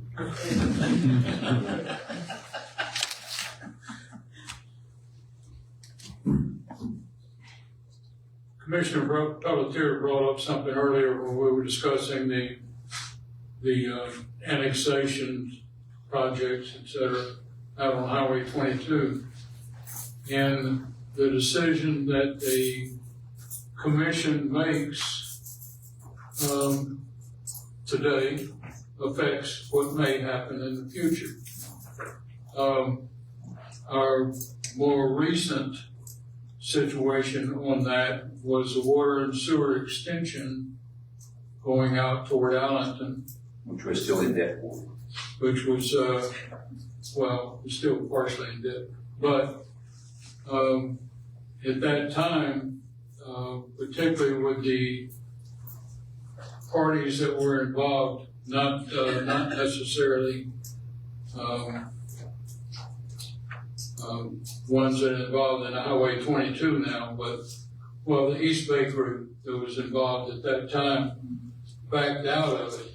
But in the meantime, we had planned, the commission at that time had planned for that $20 million project.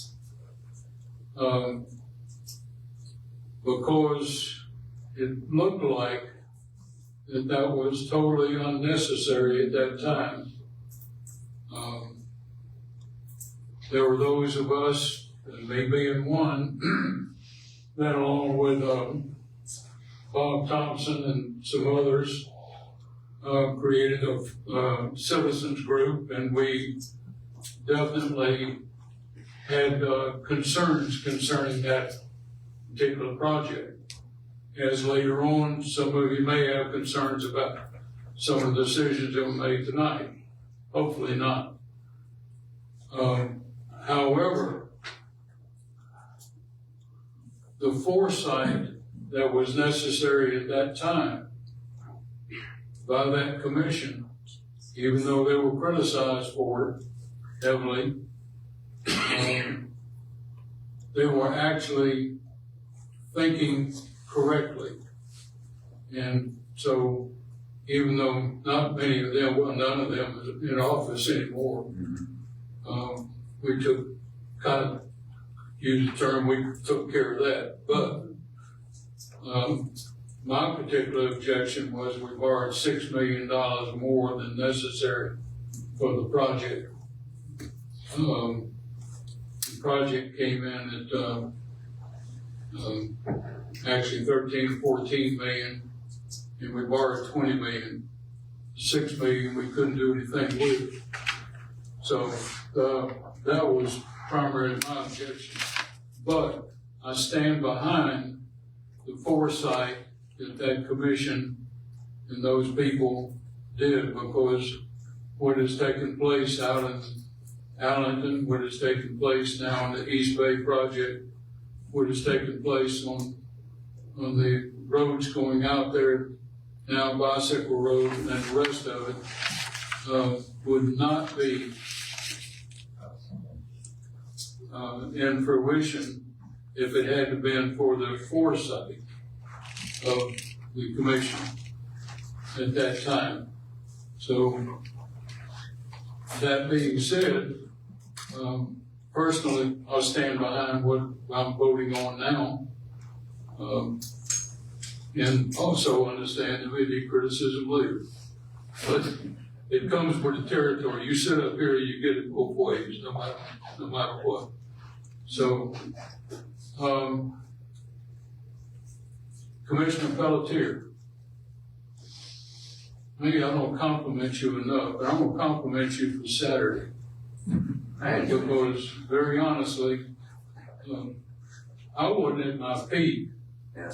And you were 200% of your peak. I mean, you were there.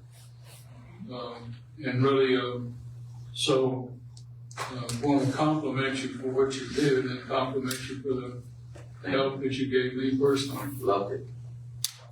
Loved doing that. Really enjoyed it. I even got on the grill for a little bit. Yeah, see, you're supposed to be the grill master. It started, years ago that you were a grill master. And then you backed away from that, or you didn't show up a couple of times. Yeah, I was working Saturdays. And the other stuff. So, but I want to compliment you on what you did Saturday. Thanks. Thank you. I'm done.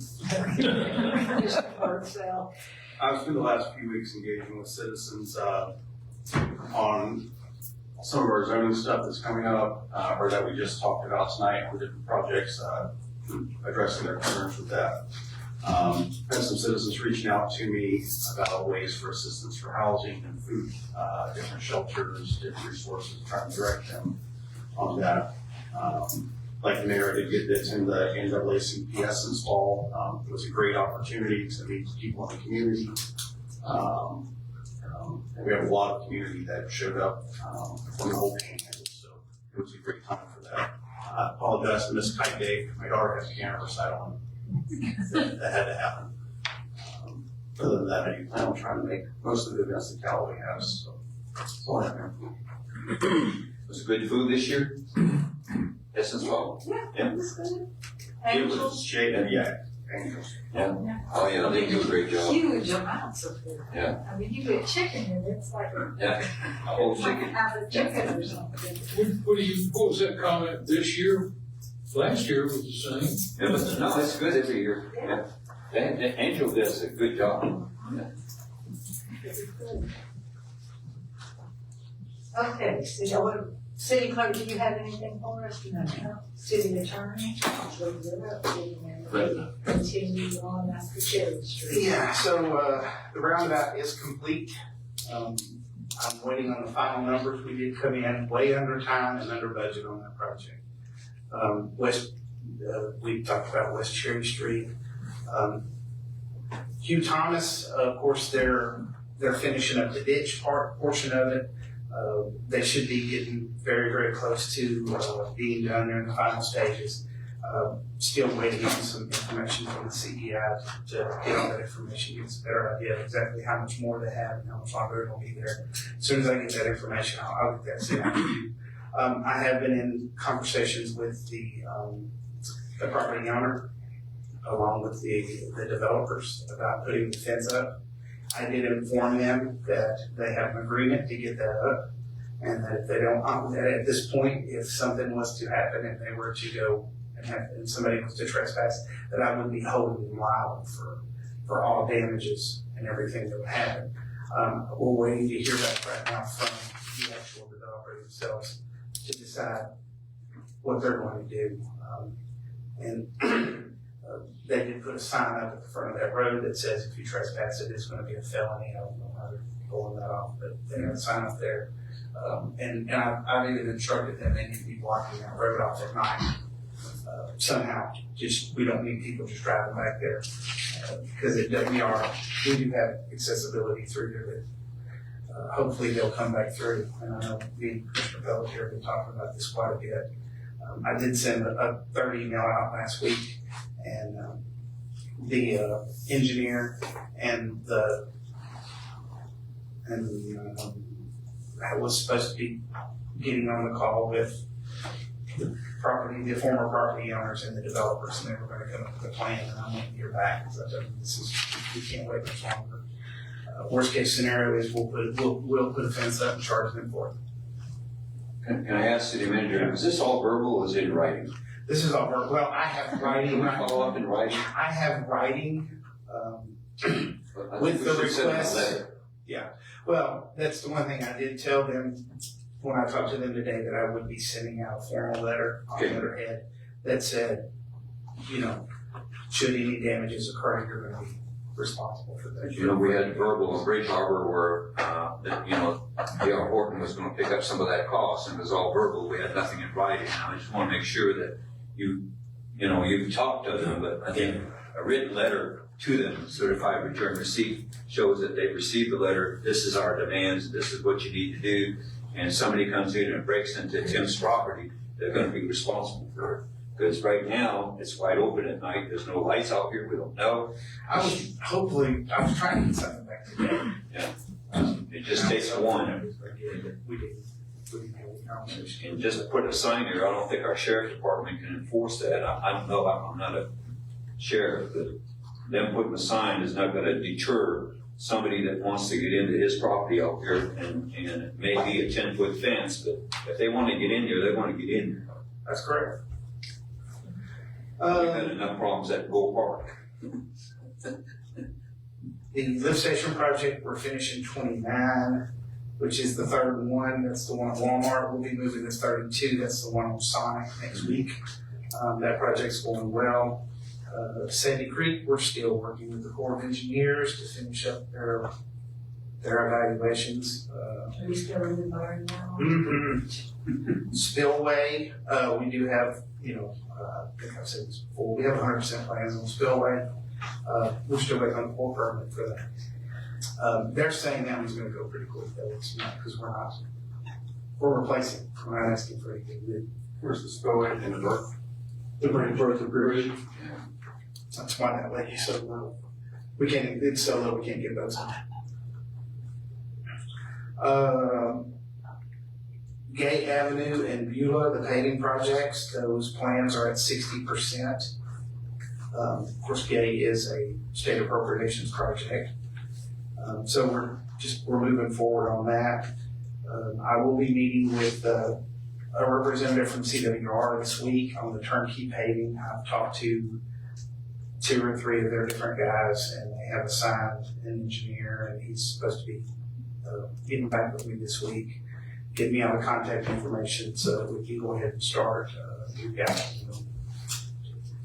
about 4 places that we want to do, just to start off with on that.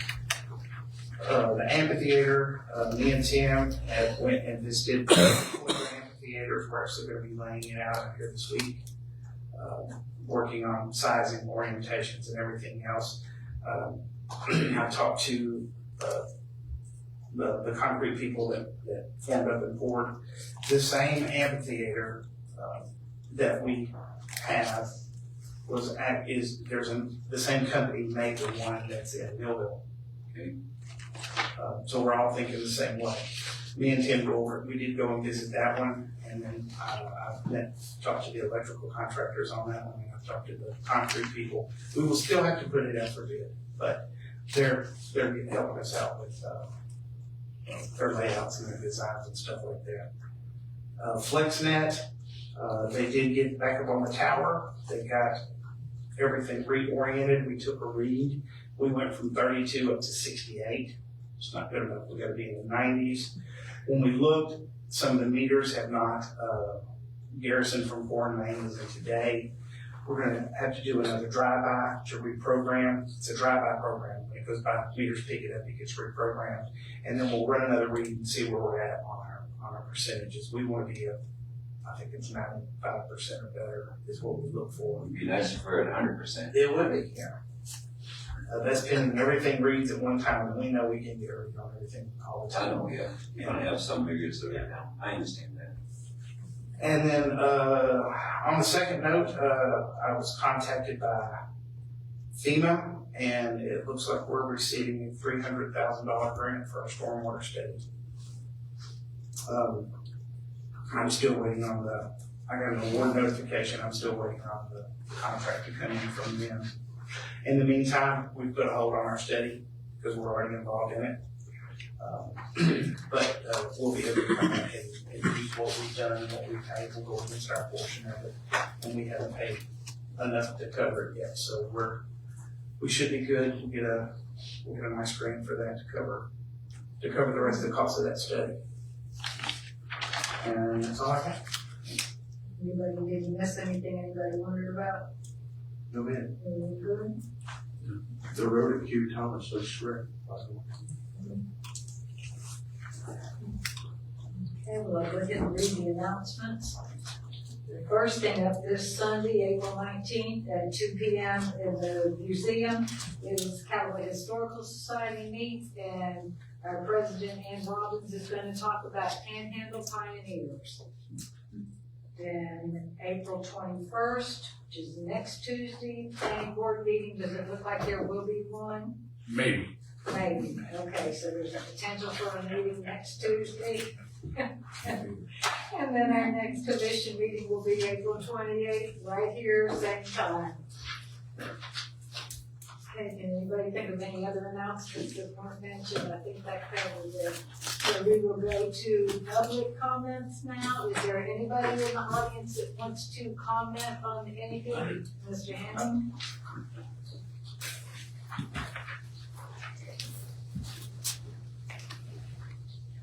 Tom Higgins, 431 Time Pass. City manager said the roundabout was finished. What are they gonna do about the poles that somebody hit and the cones on there? What are they gonna do about that one? So That's just the beginning. They gonna put them back or they gonna leave them alone? no, the poles were moved. They've been moved to the interior. They were never supposed to have been out there. Oh, Because when I went down, because we got a call the day after it hit, and we actually went out and got everything done. The pole placements were wrong. And so they have now been moved out into the other, those cones are out there because they have to come and fill it with concrete. But that's part of their closeout document. Yeah, they've got to be able to, well, the semi has to be able to go through there. So the pole. That's like 12-inch thick concrete on that center apron. Yeah. And so that's for like chief, so he can get fire trucks across and stuff like Fire that. truck. Other than that, it seems to be working well. Good stuff. Doing good. Yes.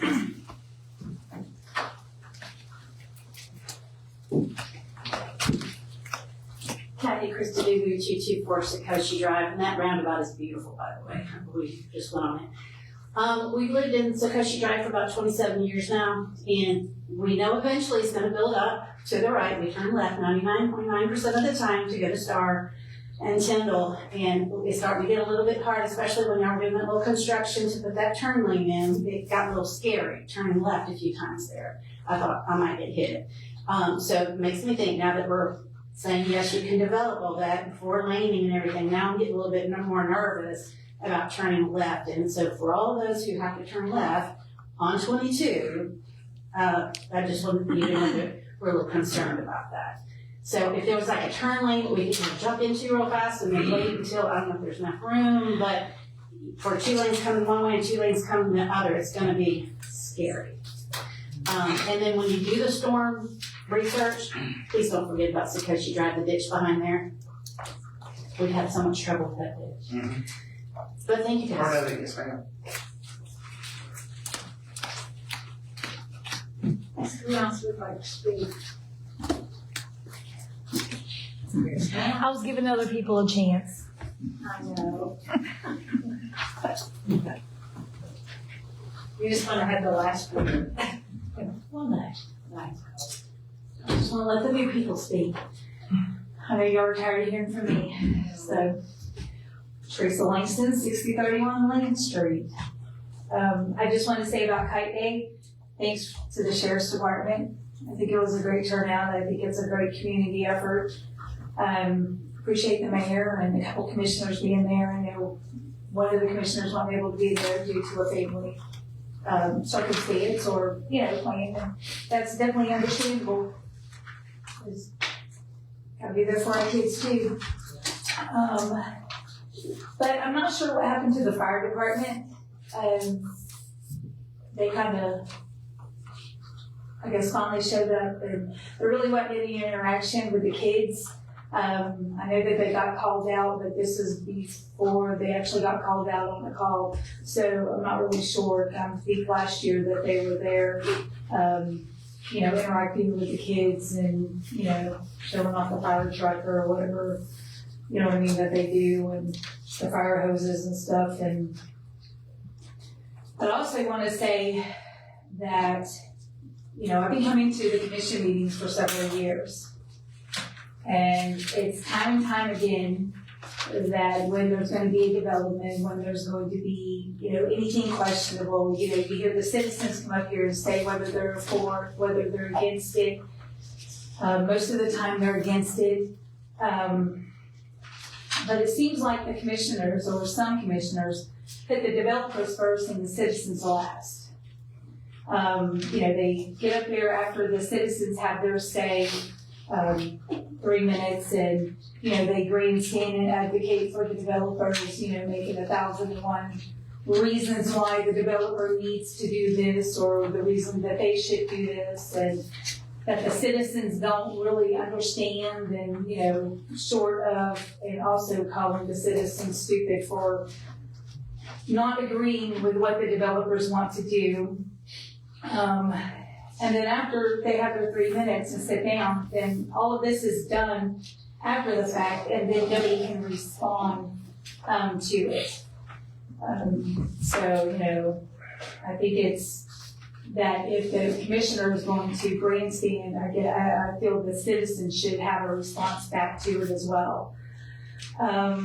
As far as this Highway 22 widening, everybody gets up here every meeting when we complain about it, and they talk about how it's going to be widened, and how the state is going to do this, and how the state's going to do that. Well, we've been waiting, 8 years, 9 years, 10 years, something like that. And y'all think that approving and putting in however many houses is going to hurry the state up just because it's the St. Joe Company.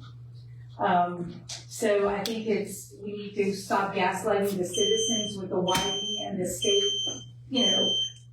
going to step up and do something for Highway 22 because they have not done anything yet. And even Commissioner Ayers made a statement about how they're going to widen it. There's nothing been approved for the widening of anything on Highway 22 yet, to my knowledge. It's in the work. It is in the plan. But it's been there for 8 years. We've been circling that drain for 8 years. Unfortunately, things take time. It's like Commissioner Griggs said about the issue with Malfunction Junction. That's been in there since 2005. And finally, things are maybe going to start happening with the flyover or not. It's just, that stuff takes a lot of time. It gets in the plan, and it takes many, many, many years. So you have to start it now, so that it'll hopefully happen in the future. Yes, ma'am. Well, back in February, our city manager said he had to go to Fort Walton, Destin, to look at the amphitheater over there. Karen Custer asked what was different with our amphitheater versus their amphitheaters.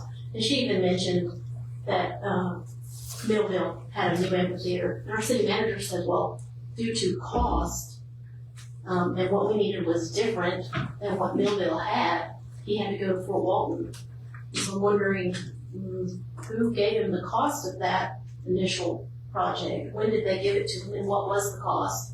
And then what's changed since then, that now the Millville is exactly what we're doing, and he's gonna get with somebody here in town to do that. Well, I do remember what he said then was, it wasn't the amphitheater itself, it was the electrical connection, is what Yeah, he said. That's why the Millville, it was the electrical. Yes, sure. I didn't go to Fort Walton. We got poor information.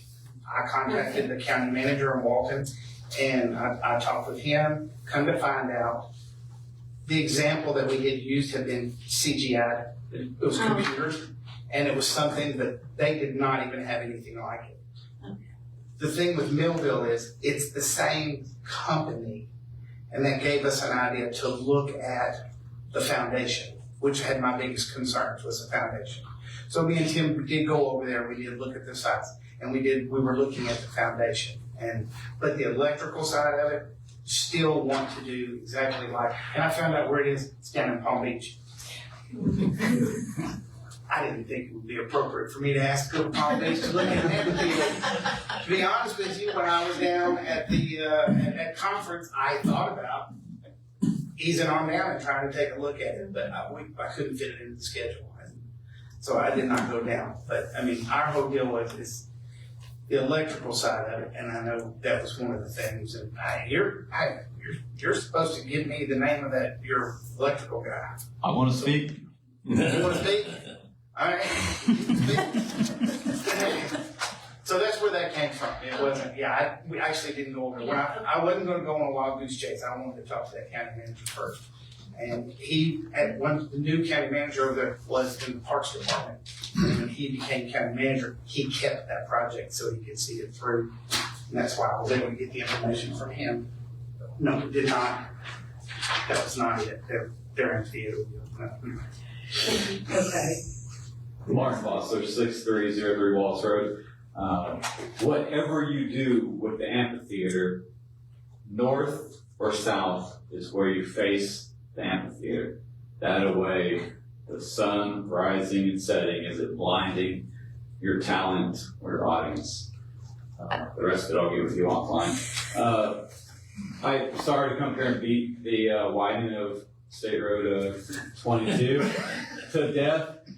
Okay, I get it. I get that the whole cluster that is down there where 231, and that they've for a long time been trying to figure that out. The thing is, it was just approved annexation and more things. So before that was approved, obviously it's a state road, so could have had some widening done to it. On another side note is, if I get it, it's a state road, but Star, where they widen that to make a turn lane into, what is that, little knee high or something like that? If we do something like that, if we incorporate something like that into any of the things that y'all are in charge of, for the love of my accelerator pedal on my car, and she's gone so I don't have to say it. When you, like, that turn lane is amazing, so you can turn into there if you're going that way, but when you're coming this way and you pull out and you're looking down towards the jail, you can't see anything. There needed to be like an on-ramp, so people like me, I have no problem. I just get out there, and I don't know if y'all see my car in the parking lot. I get out there and I can just get up to the speed limit in a few seconds, but other people can't. So, if we ended up somehow that you guys are in charge of widening 22, please, for the love of people that drive slow like they're going through the roundabout, give them a little acceleration lane, please. Anybody else? I have one thing I forgot. City manager, where do we have with the fire station on Old Base? Land acquisition. Me and Kevin are actually, we're working through the details on all of that. There's also another property owner there that I talked to. I don't want to give up too many right now. That would be interested in, they're interested in working out some potentials with the city to acquire some additional property on top of that. So I'm gonna be working with the chief, and we just started conversations on that last week about which would be the better fit for us. And, Kevin, Yeah, we can work it out and kind of put it on hold and so it came up. So. Yes. Okay, alright. I'm just wondering if it's just dead or if we're doing. Not yet. Okay, alright. Anybody else? Don't wanna miss anyone? We're good up here? Yeah. Okay, then I need a motion to adjourn. Motion to adjourn. Okay, thank you all.